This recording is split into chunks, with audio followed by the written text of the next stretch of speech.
Here's your wrestling news for May 12th, 2022, and your headlines for today include ROH reveals brand new logo as Tony Khan officially takes ownership, Tammy Lynn Sytch fires back at Bill Demott for saying she should be removed from WWE Hall of Fame, WWE accused of major business interference and antitrust lawsuit, major backstage altercation between Tony Khan and CM Punk, Darby Allin blasted for bringing Sting down with lackluster promos, why promoters having difficulty trying to book Cesaro, WWE NXT In Your House 2022 date revealed, WWE wrestler suffering from serious health issues. I don't know if he got kicked out. Renee Paquette backs Jon Moxley for dropping F-bomb on a fan in his AEW return. I pitched at every opportunity I could. WWE superstar disappointed he was denied WrestleMania match with Triple H.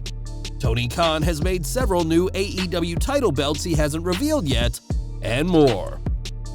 We are kicking off today with Ring of Honor, which was bought by Tony Khan earlier this year as one of the biggest acquisitions the AEW president has ever made. Khan bought the company while it was on hiatus, and now a big part of the revamped promotion has come out. In trademark applications filed this month, the new logo for the new Ring of Honor was trademarked, the first time the sleek new design has been seen. It's worth remembering that trademark filings are done in black and white, so this isn't how it'll look exactly, but fans should prepare to see a lot more of this logo in the new era of Ring of Honor. Now, Tammy Sytch is not a popular person in the wrestling world right now, as she's currently awaiting trial for 9 felonies, including DUI manslaughter following the 3-vehicle accident that killed 1 man.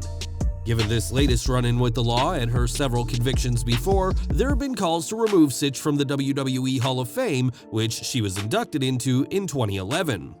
On Twitter, former WWE superstar and trainer Bill Demott has called for Sytch to be removed, with a statement calling her a repeat DUI offender and now killer of an innocent man. Demott's daughter Carrie Ann was killed in 2016 by a drunk driver, but in a scathing response, Sytch tweeted, "I think Bill Demott should be removed from the WWE Hall of Fame. Oh, that's right, he was never inducted. He was too busy sexually harassing female talent and degrading male talent as well. Yet he's worried about a crime that has not even been proven in a court of law yet?" Sytch is referring to Demott's controversial time as head trainer at the WWE Performance Center, which ended when several accusations of misconduct were made and he resigned. It's clear that both people involved have some skeletons in their closet, and while Demott isn't a Hall of Famer and likely won't become one, Sytch may soon be removed from being a member herself. Earlier this week, we reported on CM Punk and Eric Bischoff, who have had a few choice words against each other. CM Punk is known as a man who always speaks his mind no matter who gets in his way, but the former WWE champion has now crossed the boss. Wade Keller of PW Torch was the first to report that Punk and Tony Khan have had major disagreements backstage, all over how Punk conducted himself with the Bischoff feud. Things all kicked off when Bischoff said that AEW needs to branch out more to attract casual wrestling fans, and Punk fired back saying casual fans aren't a thing anymore.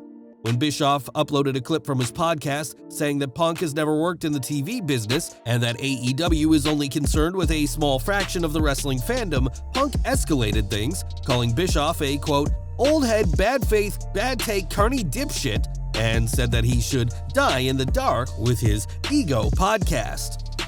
Khan is reportedly furious with Punk over how he spoke to Bischoff, believing it was unprofessional given that the Chicago-made star uses the same Twitter account that he used to insult Eazy-E to promote AEW content.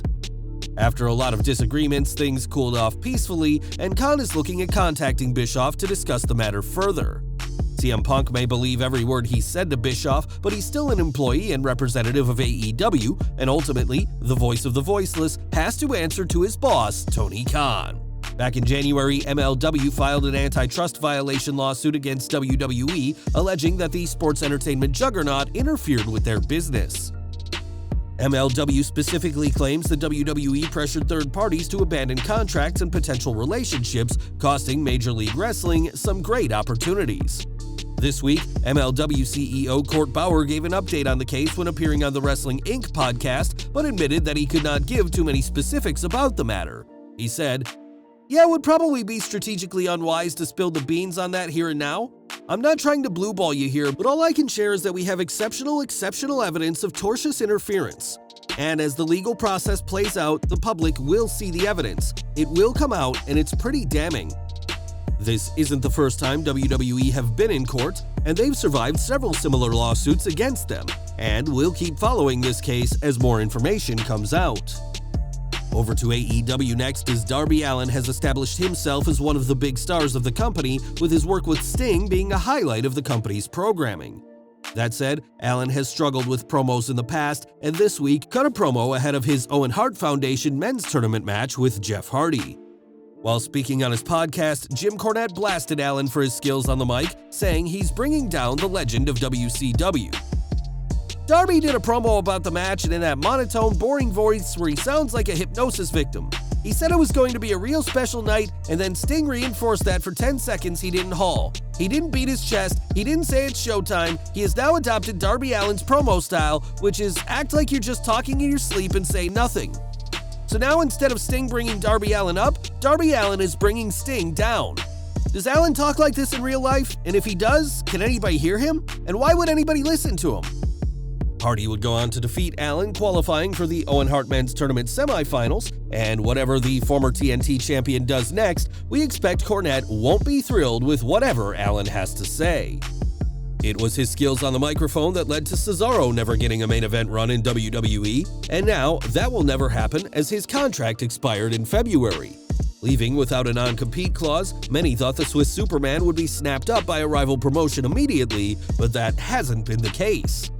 In a report from Fightful, it's said that many promoters they've spoken to have said that Cesaro is just too pricey for potential bookings, and they can't book him until that figure comes down.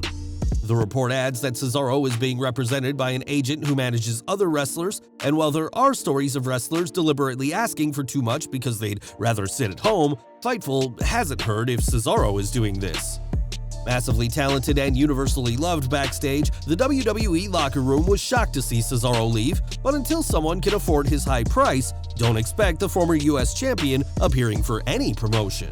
To the ring now as last night's NXT 2.0 saw the confirmation of the brand's next big event. During the show, it was announced that NXT North American champion Cameron Grimes will defend his title against Carmelo Hayes at the next NXT In Your House show. An update from Mike Johnson reveals that the reported date for In Your House will be June 4th, but no location has been announced for the show. WWE has only ever hosted one NXT 2.0 special event outside the Performance Center, which was Stand and Deliver earlier this year. So far, the Grimes-Hayes match is the only bout confirmed for the show, but expect more to be confirmed as we approach next month's In Your House event. Now, Jake the Snake Roberts joined AEW a few years ago, serving as the manager for Lance Archer, but fans haven't seen him around as of late. It's no secret that Jake has health issues and even had to pull out of an AEW event due to chronic obstructive pulmonary disease in 2020. And now, we have an update on the health of the Hall of Famer. On his Grillin' JR podcast, Jim Ross gave an update on the health of Roberts, which sadly isn't good. "I just saw him here a few weeks ago and he's still battling his breathing issues. He's not in great health. That's why you don't see him as often on AEW television as he once was when he was fronting Lance Archer. But his health is not good and he's taking the means to address it. He still has surgeries left, but he has breathing issues." We'll have to see when Jake the Snake Roberts is able to return to AEW TV, but for now, the sole priority of the Legend of the Ring should be getting better, and we at Slat Rock wish him a speedy recovery. On the January 19th, 2022 Dynamite, Jon Moxley returned to TV after spending 3 months in alcohol-related rehab and earned a mostly positive response. While the crowd were ecstatic, one fan decided to ruin things, calling Moxley a drunken piece of trash, causing Moxley to return with some expletives and call for the fans' removal. Speaking with Steve Fall of NBC Sports Boston, Renee Paquette discussed her husband's return in comments and said she was immensely proud of Moxley sticking up for himself. "I'm glad Jon reacted and said something to him. In a normal situation, you can't really hear individuals when you're in the ring, but they were in a smaller arena, so Jon could hear everybody, and it was real quiet when he was talking because everyone was giving him the respect and welcoming him back and letting him have the floor. When he could actually hear that person, it was a rare instance of actually being able to hear someone. The guy saying something stupid, and Jon immediately asking him to be removed. I don't know if he got kicked out or not, though." After battling through alcohol addiction and rehab, the last thing Moxley deserved was to be ridiculed by the fan, and we can only hope that this incident taught a lesson to anyone who feels big enough to mock the former AEW World Champion's struggles. At this year's WrestleMania, Triple H appeared during Night 2 to make his retirement official, placing his boots in the center of the ring. This symbolic gesture was a sign that the game will never wrestle again, which is sad news for all, especially Drew McIntyre. A two-time former WWE champion and WrestleMania headliner in his own right, McIntyre has faced the likes of Brock Lesnar, Roman Reigns, and Bobby Lashley at the show, but never tangled with the game.